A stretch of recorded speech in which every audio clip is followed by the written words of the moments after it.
I'm Storm Tracker 8 meteorologist Jacqueline Waters, here for another episode of Weather University. It's been a couple of weeks because we had Memorial Day, and then I mentioned a few weeks ago that we were going to do it every other week, so I'm glad you all are joining me today. We kind of have a lot to talk about. It is now June, so it's now officially meteorological summer. This meteorological summer starts in June. It's June, July, August. And also, we know June also starts Atlantic hurricane season. So we'll be talking about those two things in this episode. And as always, I have my phone up here trying to watch some of the comments. If you have any questions, feel free to ask them, and I'll hopefully see them. But yeah, we're going to just dive in. So May was I feel like it just flew by. It was also a pretty cool end to the month of May. You could see there, the last 2 weeks, a lot of blue boxes. We had a lot of days with below average temperatures. Especially, last week, it was pretty cool. We also had a lot of rain, which we'll talk about.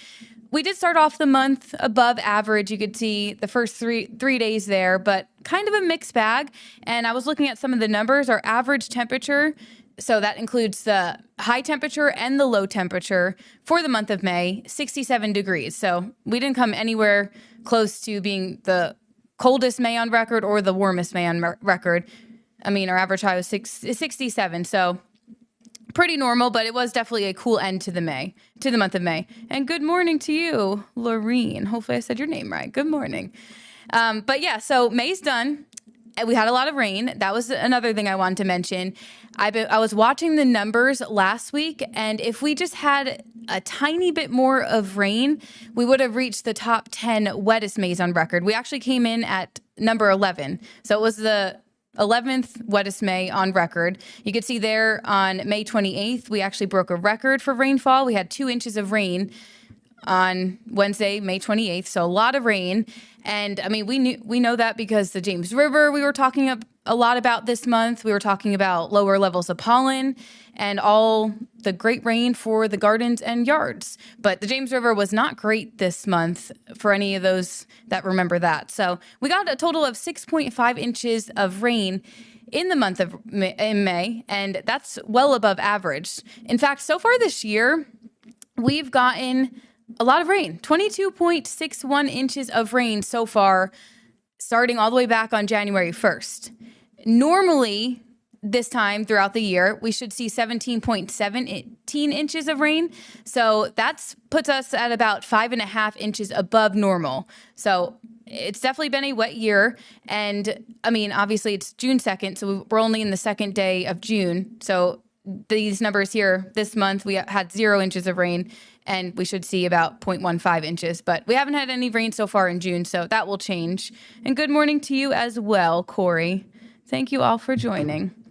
But yeah, we got a lot of rain. We have not a lot of rain in the forecast for the work week ahead, and I'll show you that 8-day forecast coming up. But in June, we should be in the low 80s at the start of the month with our high temperature. If you watched this weekend, you watched me this morning, I was talking a lot about how we are going to see those below average temperatures once again today. But finally, the beach weather and the pool weather will move back in for the end of the week. So for those that don't like the heat and humidity, really enjoy today because temperatures will go back to normal as we head into tomorrow and then above average for the end of the work week. Our average low, 60 degrees. This morning, some areas started in the low 40s. So it's definitely been cooler than normal for June. And then by the end of the month, our average high is usually near 90. Our average low is usually near 70. And then we usually get about 4.5 to 5 inches of rain for the month of June. So those are just the normals. That's what we call seasonable norms. And I just want to show you the summer seasonable norms. So I mentioned meteorological summer is June, July, August. We know there's a lot of different definitions for summer. Some consider the start of summer, unofficial start, Memorial Day weekend. Meteorologists and scientists call it June 1st. And then on our calendars, it's obviously when the summer solstice occurs. And I believe this month, don't quote me, it's either June 21st or 22nd. It changes depending on exactly that tilt. So it is coming up towards the end of the month. But that's really what marks the summer season on our calendars. But looking at the summer months, what scientists use as the summer months, you could see we typically get warmer as we head into July. Our average high in July, 90 degrees. Our average low in July, 70 degrees. And usually we get about 4 to 5 inches of rain. It really depends on a lot of tropical systems, how much rain we get. And then August, we start to see those temperatures go down a bit. Our average high is usually 87 degrees. So we'll see what this year brings us. But at least in the next few days, we're going to stay quiet. We are going to stay dry, and we're going to go back to normal with those temperatures. So that's really the recap I wanted to share about spring season.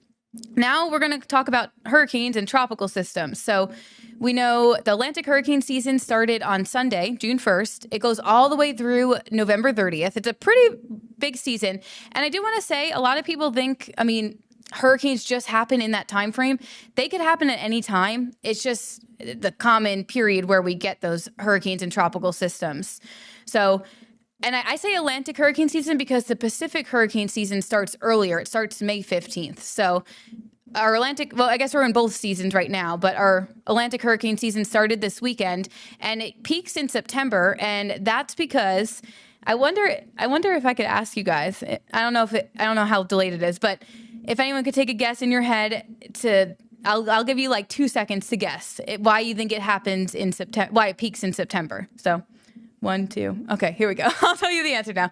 So it is because we have the warmest sea surface temperatures in September. So that's where we start to see a lot more activity. We usually see some of those stronger storms in September. And that's because the ocean just has a high specific heat content. And that basically just means it's so vast, it takes longer to heat up, longer to cool off. So in September, we see that peak, but we should be prepared now, which is what I'm going to talk about kind of towards the end. And then I think in the following weeks, we'll talk more about specifics on how tropical systems form, what breaks them apart, and just the details in that degree.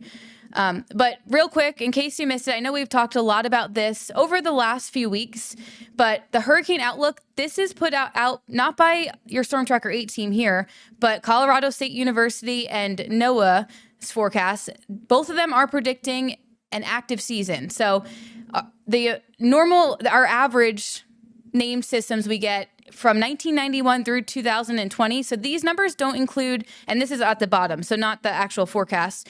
These numbers don't include recent years, but we usually get about 14.4 named storms. So that includes tropical depressions, also tropical storms.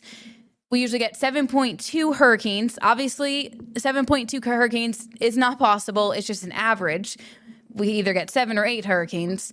And then 3.2 of those are usually major, which is category 3 or above. So Colorado State and NOAA are pretty in line with each other.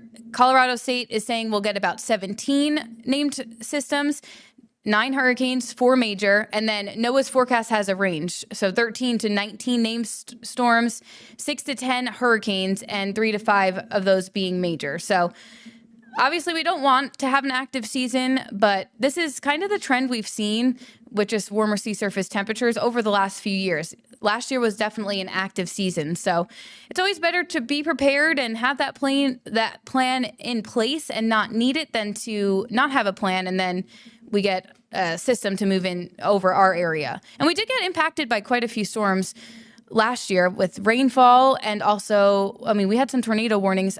I believe it was Helene. We had all the tornado warnings come out, and it was a very busy few weeks. So all these hurricanes are based off of the Saffir-Simpson scale, and we base them off of the wind speed. So all the way from Category 1, we have 74 miles per hour, all the way through 95 miles per hour. Now, before they come a Category 1 hurricane, they're a tropical storm, so 74 miles per hour or less.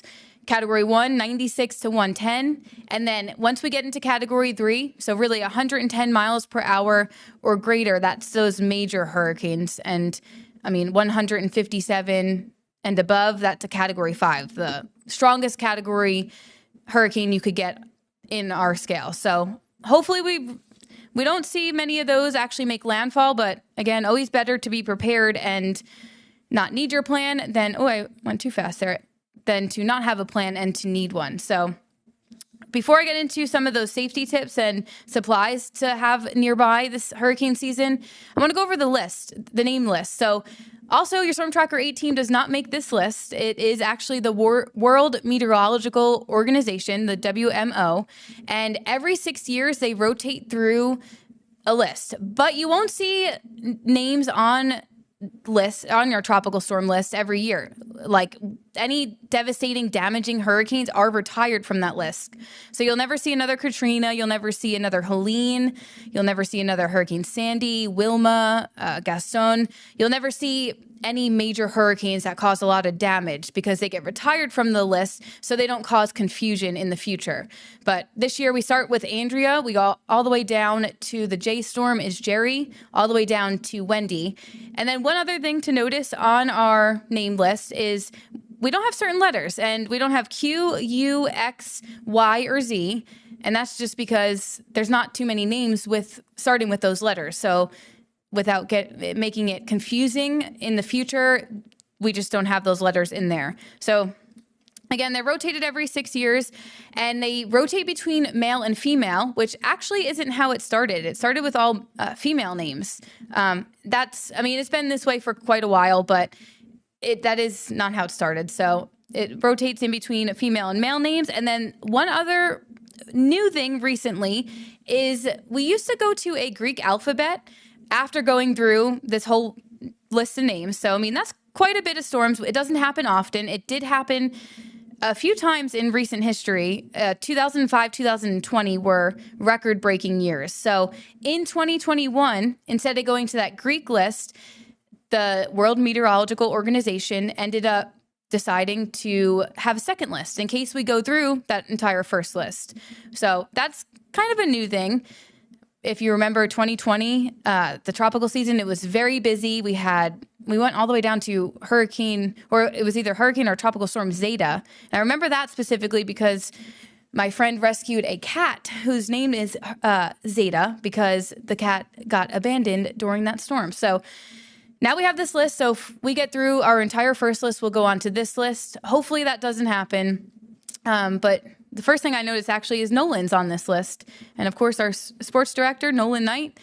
Hopefully we don't get to Hurricane Nolan, but that is on the list. So those are the lists this year. And the good news is no tropical system we're watching in the next week. So we have a 0% chance of anything developing over the next 2 days and the next 7 days. And now that we're really in hurricane season, we will continue to watch this closely. Obviously, watch the tropics closely. We watch the Saharan dust because that interacts with it, which I'll talk about in a future episode. And of course, we'll keep you updated. But right now, we're not expecting any tropical systems in the next week, which is great. But again, as I mentioned, it's always best to have that plan in place, have all those items you need, start getting them ready for when we start to really get into the peak of hurricane season. So I'm going to talk about some tips for evacuation and then tips for sheltering in place. So when you evacuate, obviously you want to adhere to your evacuations, and a lot of times people want to stay. They think they could battle it out, but it's always best just to have an evacuation plan in mind, whether it's going to a family's house, maybe a friend's house that's further inland, or just another location, to have at least 3 days of supplies. If you have a dog, a cat, a pet you're traveling with, make sure you have pet supplies. Have 1 month supply of medication, and also protect and secure your home before evacuating. And the first bullet there, leave if you're in a mandatory evacuation zone, because if you don't leave and you do need to be rescued, you also put all the first responders' lives at risk. So always take those evacuation orders seriously. And here's just some supplies that you might want to start and have in the back of your head. Maybe next time you're at the store and you don't have extra batteries nearby, maybe pick up a pack of batteries if they're on sale. Pick some extra pet supplies up. Yeah, if they're on sale. Phone chargers, always good to have that. Battery, phone chargers, backup phone chargers, first aid kit. I always keep one in my car. Actually, I have like 3 in my car because I get hurt a lot. We all know that. But also, it's just good in case I have to give a first aid kit to someone as I'm driving. Who knows? Extra keys, extra cash. That's something that I have a bad habit of. I never have cash. So anytime I know there is a storm coming, I always make sure to fill up my car with gas and to pull some cash out. Have a gas can, have some canned food, medication, and yeah, just that list. You could look up so many different lists, and just something to keep in mind. I mean, over the next few months, if you're in the store and you need, hey, I'm getting low on batteries, or I'm getting low on canned food, maybe bottled water. For sheltering in place, it's a little bit different. You don't need maybe some of the supplies you would need if you're evacuating. And also you would maybe need to have a different plan. Obviously, you won't need to head out to a family and friend's house further inland or in another area.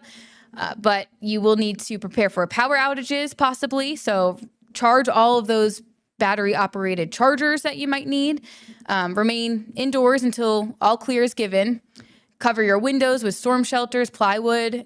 Have at least 2 weeks of supplies. Even if it's longer, it's better. But have at least 2 weeks.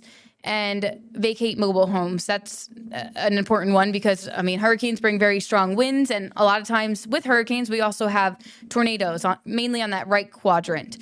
And also stay connected to your local media. And that is us. We'll always keep you updated. And just some supplies to have nearby if you're sheltering in place. This is an important one. Fill your tub up with water.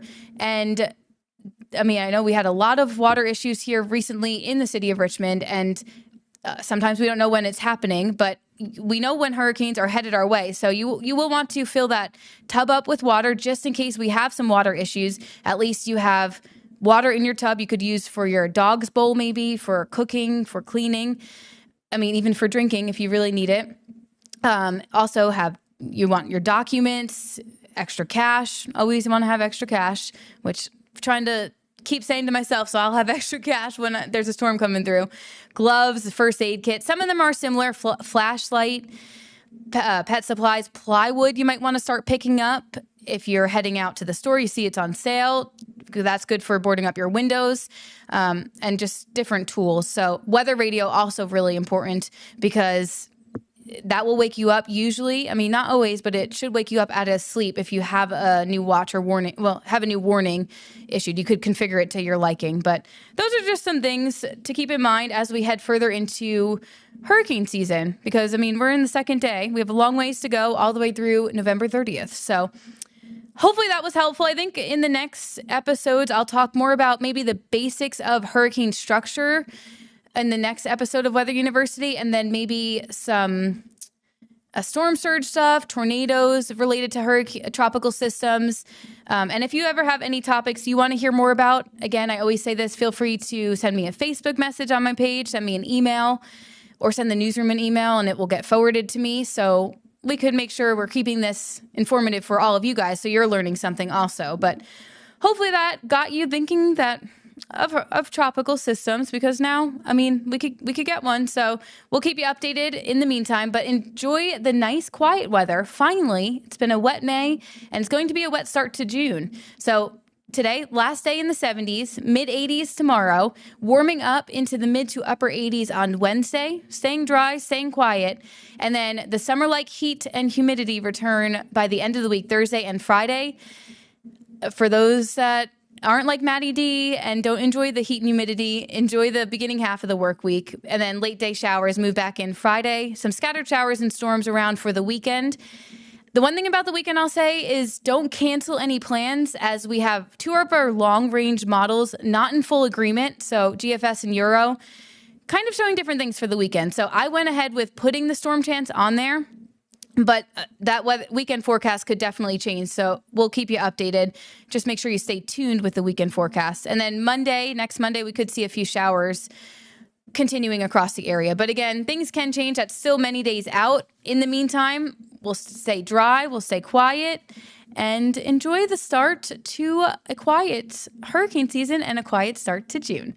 And join us next week, or the following week, every 2 weeks now, for your next episode of Weather University. Thanks for joining.